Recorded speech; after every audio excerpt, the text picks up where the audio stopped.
그래도 웃어요. 사랑하는 서지역 식구들 안녕하세요.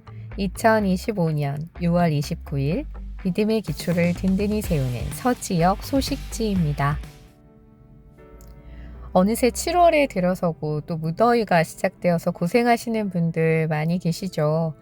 아마 다들 알고 계실 테지만 다시 한번 기억나실 수 있도록 일상생활 속 더위를 이기는 방법 알려드릴게요. 먼저 창문 닫기입니다.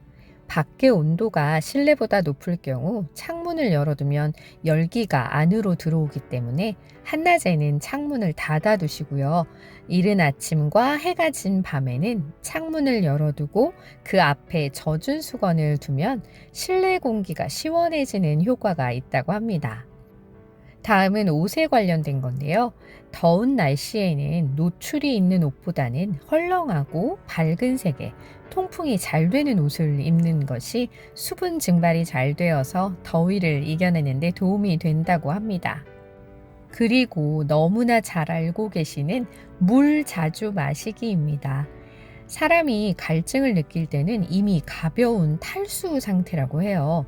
그래서 갈증을 느끼기 전에 한두 시간 간격으로 물을 한 컵 정도 마시는 것이 좋다고 하네요. 더불어 음식은 조금 짜게 드시는 것도 나쁘지 않다고 하는데요. 특히 온몸을 적실 만큼의 땀을 흘리시는 분이라면 물만으로는 수분 보충이 부족하기 때문에 물 1리터에 소금 0.5에서 0.7g 정도를 섞어서 마시면 저나트륨 혈증을 막을 수 있습니다. 그리고 다음은 이열치열의 방법인데요.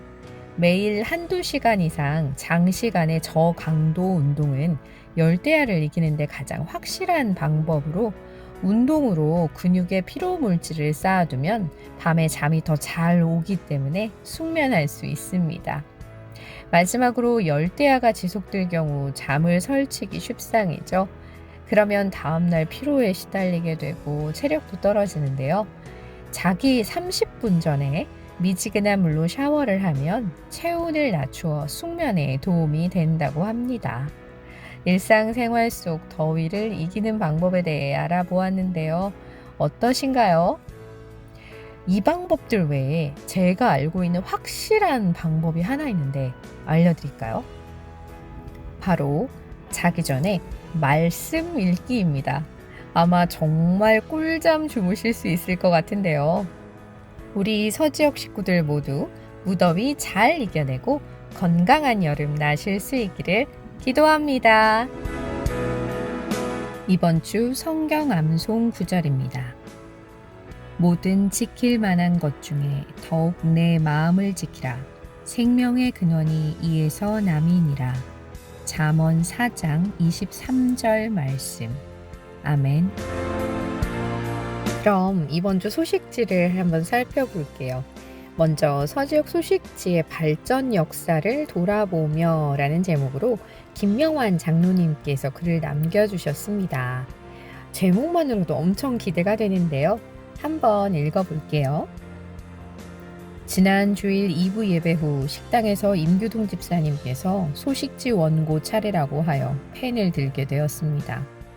쓸 제목을 잡지 못하다가 우리 서지역 소식지가 그동안 쌓아온 역사를 한번 돌이켜보면서 앞으로 나아가는 것도 좋을 것 같다는 생각이 들었습니다. 처음 박상민 목사님 때 시작하였지만 무엇보다 원세현 목사님께서 열정적으로 큰 부담을 지시면서 꾸려오시다가 점차 몇몇 사람이 역할을 나누어 체계적으로 진행되어 오게 되었습니다. 특히 지역 소식지의 필요성을 여러 차례 강조하시고 추진되도록 애쓰신 지역장 김종원 장로님의 수고에 감사드립니다. 무엇보다 매주 소식지를 발행하는 일이야말로 담당하는 분들에게는 마음의 큰 부담이 아닐 수 없을 것입니다. 한 주간이 너무 빨리 돌아온다는 느낌이 들 것입니다. 이제는 어느 정도 체계가 잡혀 4개의 면을 지역 소식, 신앙 칼럼, 2주일의 말씀, 생일자, 기도 제목 등 다양한 내용으로 채워지고 무엇보다 샘터 모임에 대하여 사진과 함께 실어주고 있어 주일마다 본당 앞에서 지역 회장님이 나누어 주시는 한 주간의 소식이 기다려지기도 합니다. 또 지금은 사정상 장기적으로 예배에 참석하지 못하시는 분들에게도 전달하여 지역과 교회 소식을 전하는 소통의 도구가 되기까지 하게 되어 참으로 유익한 매체가 아닐 수 없습니다. 아무튼 우리 서지역 소식지가 앞으로도 모든 샘터원의 관심을 받으면서 지속될 수 있기를 간절히 소망합니다. 한 가지 의견을 드리자면 샘터장님들께서 수고가 되시겠지만 샘터원과의 인터뷰를 통하여 샘터원의 신앙 여정을 담아내면 매주 보다 더 유익한 내용으로 채워질 수 있을 것 같다는 생각이 듭니다. 그리고 우리 소식지의 역사를 나타내 주도록 매주 일면 위에 제 땡땡호를 꼭 넣어주시면 좋겠습니다. 매 호가 쌓여갈 때마다 은혜와 감사가 풍성하게 쌓여가기를 간절히 기도합니다. 지역 목사님, 지역장님, 지역회장님, 그리고 임규동 집사님과 편집 담당 성인이 집사님, 그리고 디자인 담당 청년에게 지면으로 깊은 감사를 드립니다. 네, 저도 라디오 소식지를 하고 있지만 매주 이렇게 발행된다는 게 정말 쉬운 일이 아니거든요. 이 소식지 덕분에 잘 모르고 지내던 지역 식구들에 대해 알게 되고 또 그로 인해 함께 기도하게 되고 정말 선한 영향을 끼치고 있는 것 같아요. 소식지 관련하여 애쓰시는 모든 분들께 이 시간을 빌어 감사의 말씀 그리고 위로와 격려의 마음을 보냅니다. 진심으로 감사드립니다. 더불어 앞으로도 우리 서지역 소식지 그리고 라디오 소식지에도 많은 관심과 사랑 부탁드립니다. 다음은 배현정 샘터의 남영로 집사님의 글입니다.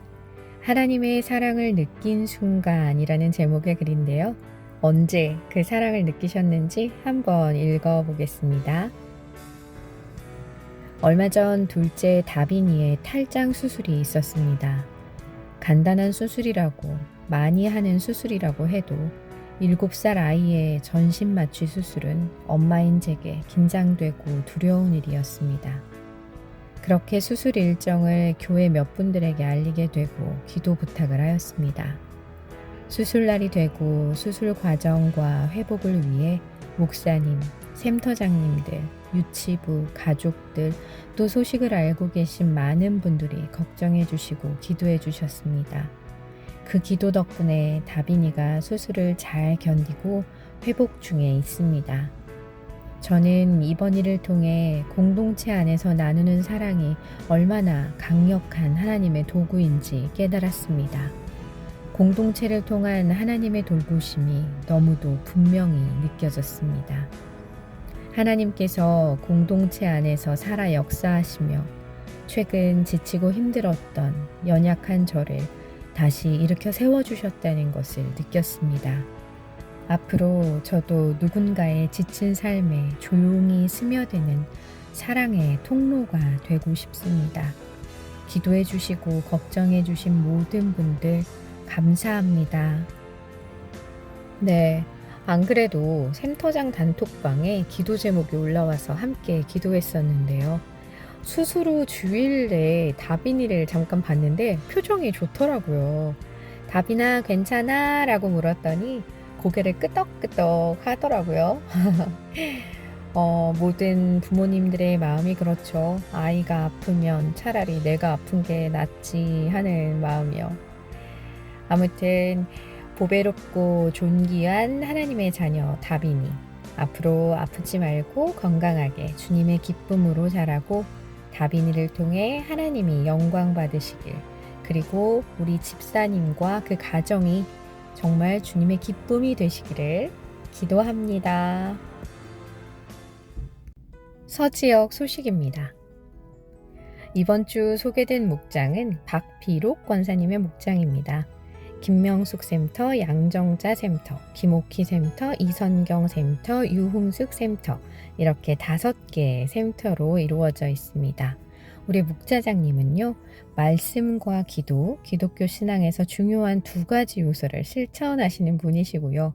말씀은 하나님의 뜻을 깨닫고 따르는 것이고, 기도는 하나님과 소통하고 그분의 뜻을 구하는 것입니다.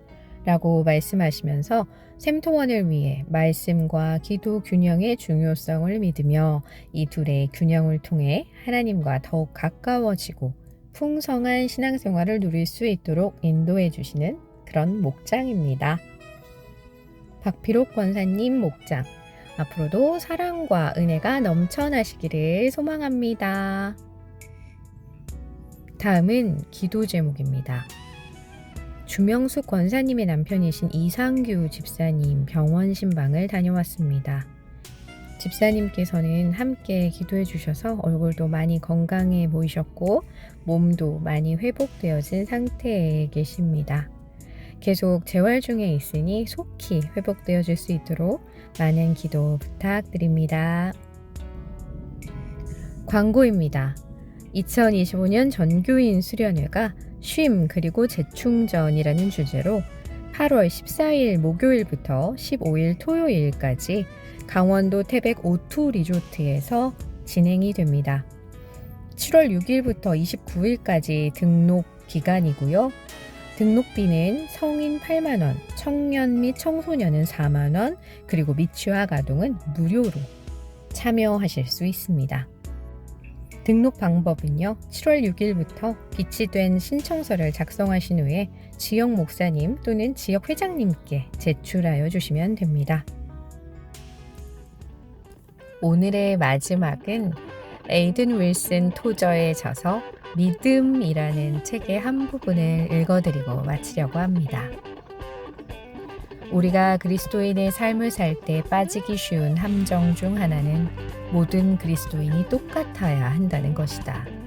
하지만 성경을 잠시만 훑어봐도 이 생각이 얼마나 잘못되었는지 알 수 있다.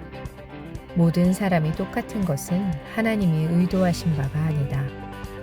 밖에 나가 자연을 보고 그 안에 나타난 하나님의 손길을 바라보라. 똑같은 눈송이, 똑같은 나무는 하나도 없다. 심지어 같은 종의 나무를 나란히 심는다 해도 자라는 모습을 보면 저마다 다르다는 것을 알게 될 것이다. 자연에도 똑같은 것을 만들어 놓지 않으신 하나님께서는 그분의 사람들도 똑같이 만들지 않으셨다. 그들은 모두 서로 다르다. 그들의 강점이 다르고 약점도 다르다. 그들의 공통점은 외형에 있지 않고 하나님을 향한 열정에 있다. 하나님께서는 그분의 영을 통해 사람들의 닮은 점뿐만 아니라 차이점까지도 귀하게 사용하시고 복을 주신다. 하나님은 우리를 서로 다르게 만드셨다. 키, 얼굴 생김새, 체형이 다르다. 인종, 언어, 인생관, 재능, 그리고 연령이 다 다르다. 그렇지만 그들 안에 거하시는 성령께서 힘을 주셔서 각자 그리스도를 위해 살아간다. 때때로 그리스도인들은 주님 안에서 아주 신령하고 은사가 뛰어난 형제에게 매료된다. 우리는 그런 형제에게 감탄하고 심지어 그의 전기도 쓴다. 하지만 모든 그리스도인들이 그 형제처럼 되기를 바라서는 안 된다. 내가 존경하는 어떤 그리스도인들을 모방하려 애쓴다 해도 그들의 영성을 본받지는 못하고 기껏 그들의 타고난 개성만 흉내내게 된다. 그 누구도 모방하려고 애쓰지 말라. 다만 믿음을 가지고 하나님을 사랑하고 그분에게 복종하는 것은 따라해도 좋다. 그것 말고 다른 부분은 절대적으로 다를 수밖에 없다. 우리가 과거에 살았던 위대한 믿음의 사람들의 전기를 읽고 그들과 자신을 비교하고 싶은 유혹을 느낀다면 큰 해를 입을 수 있다. 왜냐하면 우리는 모두 다르고 서로 다른 시련과 유혹에 취약하기 때문이다. 우리가 겪는 갈등은 서로 다르다. 어느 한 사람의 승리는 그의 승리일 뿐이다. 우리는 과거의 위대한 성도들에게 도덕적으로나 영적으로 열등감을 느끼기 쉽다. 나는 당신에게 그런 열등감에 빠지지 말라고 조언하고 싶다. 하나님께서 당신에게 불어넣으신 독특한 자질을 당신 영혼의 원수가 빼앗아가지 못하도록 조심하라. 신앙 위인들이라고 하는 그들 중에 완전한 사람은 한 명도 없었다. 그들 중 일부가 완전에 근접하기는 했지만 결점이 없는 사람은 없었다. 하나님은 흠 없는 사람을 통해 일하시지 않는다. 불완전한 이들을 통해 일하신다. 하나님이 사용하시는 것은 믿음과 순종 가운데 우리 자신을 그분께 온전히 바치는 마음이다. 믿음의 영웅들을 보내주신 하나님께 감사하자. 그리고 그들이 세상을 떠난 것을 기억하자. 그들은 그들의 다음 세대를 위해 또 그 다음 세대를 위해 그 이후 세대를 위해 증거를 남긴 사람들이다. 당신은 살아있고 당신 세대 사람들은 주위 어디에나 있다. 당신이 잠들기 전, 즉 세상을 떠나기 전에 하나님의 뜻에 따라 당신의 세대를 섬겨야 한다. 당신은 그렇게 할 수 있다. 과거 세대를 섬길 수 없고 오직 당신의 세대를 섬길 수 있을 뿐이다. 당신의 세대를 섬겨라. 그리고 당신에 대한 평판과 당신의 섬김을 하나님의 친절한 손에 맡겨드려라. 그럼 이번 한 주간도 주님이 주시는 새 힘을 얻어 승리하시기를 바라며 6월 29일 서지역 소식지 브리핑을 마치겠습니다. 그래도 웃어요!